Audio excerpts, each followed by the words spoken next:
Om Swastiastu.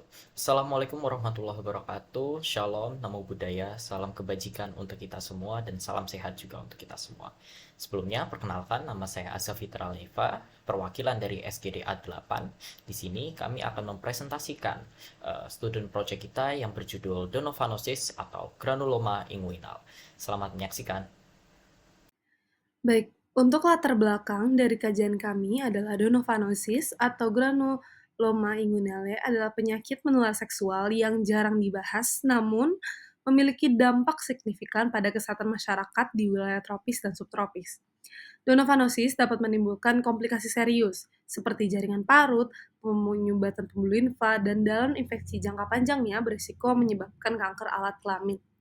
Penyakit ini lebih umum di wilayah dengan keterbatasan akses terhadap perawatan medis ataupun perawatan medis yang kurang maksimal seperti Papua Nugini, Afrika Selatan, India, Indonesia, Australia, dan beberapa bagian Amerika Latin.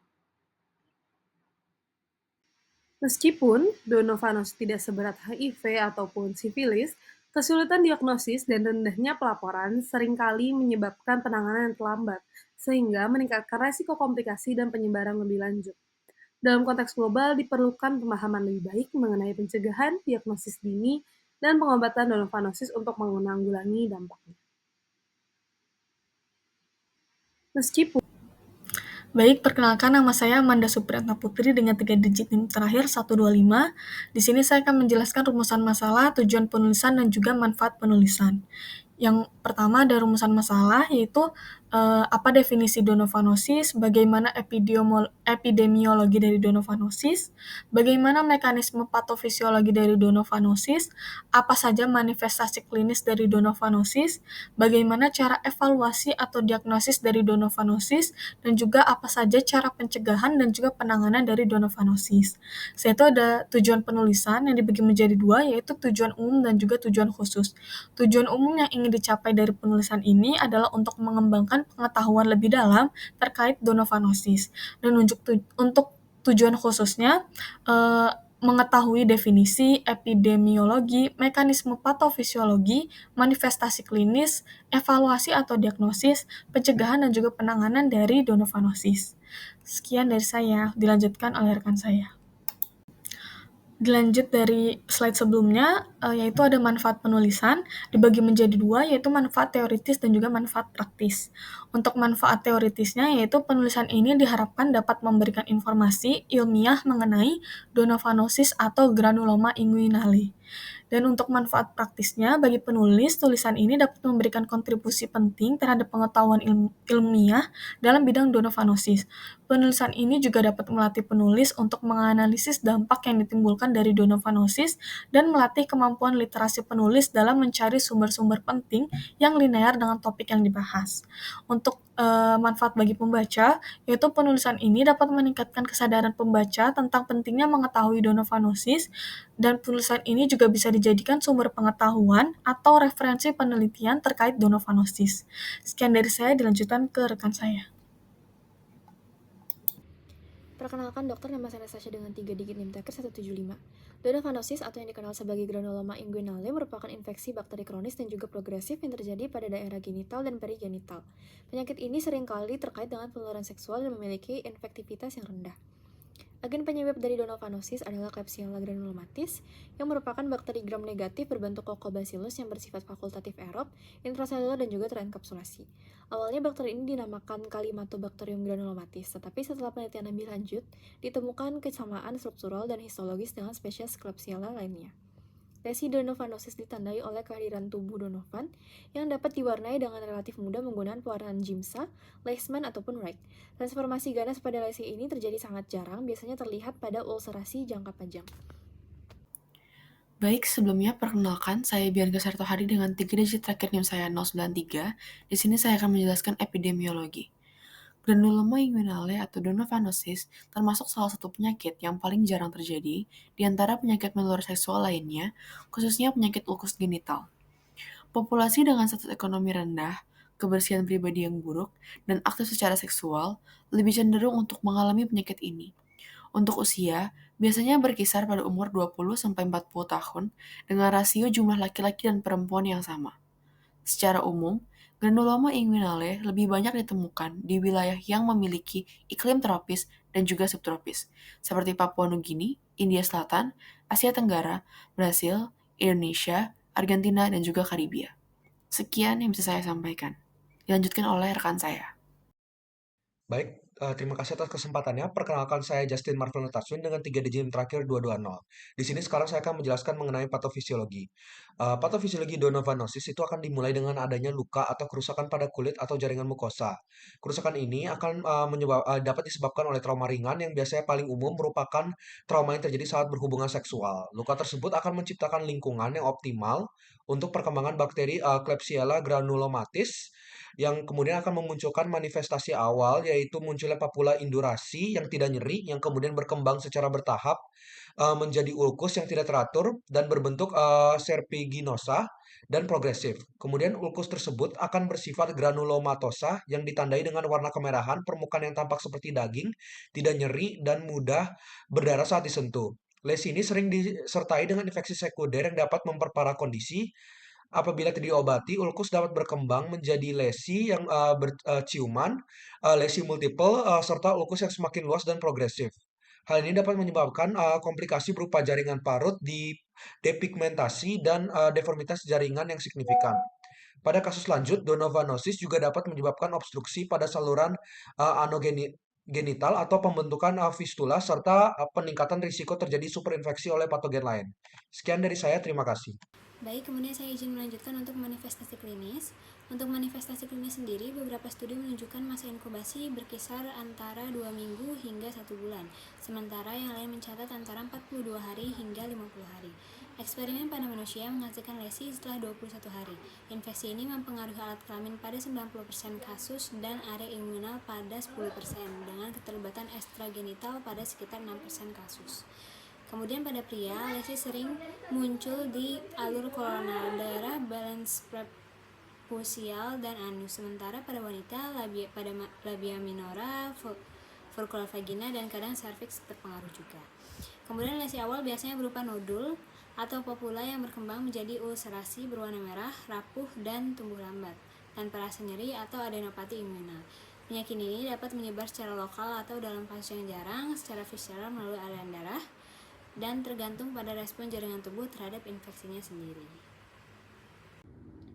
Berikut adalah gambaran lesi yang menjadi manifestasi klinis dari donovanosis granuloma inguinal. Gambar A merupakan lesi ulkus nodular yang terletak pada alur balanoprepudial. Yang selanjutnya gambar B itu merupakan lesi ulserasi yang terletak di alur balanoprepudial dengan latar belakang glanular dan juga pendarahan. Yang terakhir gambar C itu merupakan gambar lesi ulseratif vegetatif yang luas dengan gambaran cermin. Perkenalkan, saya Dianati dengan 3 digit yang terakhir 104. Selanjutnya adalah evaluasi dan diagnosis.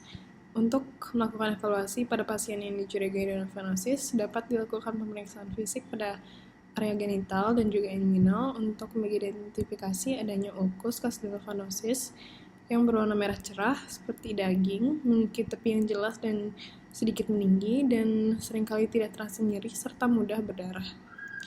Kemudian, untuk menegakkan diagnosis pasti dari donovanosis, itu dapat dilakukan sitodiagnosis dengan menggunakan metode swab testing ataupun biopsi sampel jaringan. Bagian yang digunakan sebaiknya diperoleh dari jaringan yang lagi aktif tumbuh dan tidak menunjukkan adanya infeksi sekunder.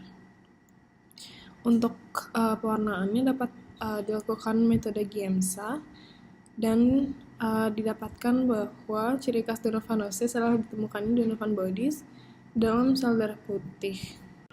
Pemeriksaan sitodiagnosis itu sangat penting untuk membedakan donovanosis dengan penyakit lainnya. Beberapa penyakit yang dapat dijadikan diagnosis banding dari donovanosis adalah sifilis primer dan sekunder, kankroid, serta limfogranuloma venereum. Sekian dari saya, dapat dilanjutkan oleh rekan saya. Terima kasih. Baik, perkenalkan nama saya Indi Putusani Resti dengan digit NIM terakhir 017. Di sini saya akan menjelaskan tentang pencegahan donovanosis atau granuloma inguinal. Baik, pertama yaitu ada edukasi dan kesadaran. Nah, pentingnya meningkatkan pengetahuan dan kesadaran tentang penyakit ini seperti misalnya cara penularannya, kemudian gejalanya bagaimana dan lain sebagainya untuk dapat mencegah lebih dini penularannya. Kemudian selain itu, dapat juga meningkatkan pendidikan seksual di sekolah dan komunitas untuk meningkatkan pemahaman tentang infeksi menular seksual. Kemudian yang kedua yaitu manajemen pasangan seks. Nah, menurut CDC, semua orang yang pernah melakukan hubungan seksual dengan pasien yang menderita granuloma inguinal dalam waktu 2 bulan sebelum timbulnya gejala harus menjalani pemeriksaan dan ditawarkan pengobatan. Kemudian yang ketiga yaitu menghindari kontak dengan lesi. Menghindari kontak dengan lesi merupakan langkah pencegahan yang sangat penting dan dapat mengendalikan penyebaran donofanosis dan infeksi menular seksual lainnya. Mungkin sekian dari saya, terima kasih. Baik, izin melanjutkan. Sebelumnya perkenalkan, nama saya Gabriel Fidelia dengan 3 digit NIM terakhir 099. Izin menjelaskan mengenai terapi dari donofanosis atau granuloma inguinal ini. Jadi, untuk pengobatan donofanosis ini diutamakan oleh terapi berupa farmakologis. Namun perlu diingat bahwa donofanosis ini merupakan penyakit kronik progresif sehingga memerlukan pengobatan yang cepat dan juga tepat sehingga dapat memberikan hasil yang lebih baik dan juga mencegah dari kekambuhan itu sendiri.